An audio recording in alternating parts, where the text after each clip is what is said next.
તો profit running છે 9,000 રૂપિયાનો. બટ આપણે આ પ્રોફિટ સમજીએ એની સાથે સાથે આપણે લોકો સમજીએ કે ઇન્ડિયા વિક્સની શું વધારે આમાં મહત્વ છે. તો ઇન્ડિયા વિક્સ તમારી નજર સમક્ષ રજૂ છે કે જે 19%નો આમાં વધારો છે ને +3 પોઈન્ટ દેખાડે, મતલબ કે 23નો પ્યોરલી ઓપ્શન સેલર માટે અત્યારે માર્કેટ બની ગયું છે.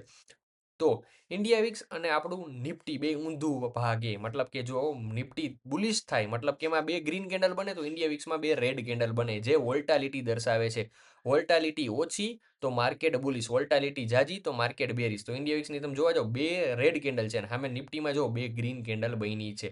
આ બે હંમેશા ઊંધા ચત્તા ચાલે, નાના જ કારણે આપણો પીએનએલ અત્યારે મસ્તનો લીલોછમ તમે જોઈ શકો છો. આપણે હવે તૈયારી કરી લઈએ પ્રોફિટ બુકિંગની. 165નો ભાવ આલે છે, 23,877 અત્યારે નિફ્ટી ચાલી રહ્યું છે. તો હવે ઓલમોસ્ટ બુક કરી લઈએ આપણે, કારણ કે નિફ્ટી ઉપર જાય એના કરતાં પુટના ભાવમાં વધારો આવશે. ઓકે, રિટ્રેસ થઈ અને કદાચ ડબલ બોટમ બનાવવા આવી શકે. આપણે અહીંયા પોઝિશન એક્ઝિટ કરી લેશું એન્ડ આપણા ભાગમાં આવ્યા 8,300 નેટ. આપણે આ હેજ પોઝિશન પણ પછી આપણે એક્ઝિટ કરી લેશું.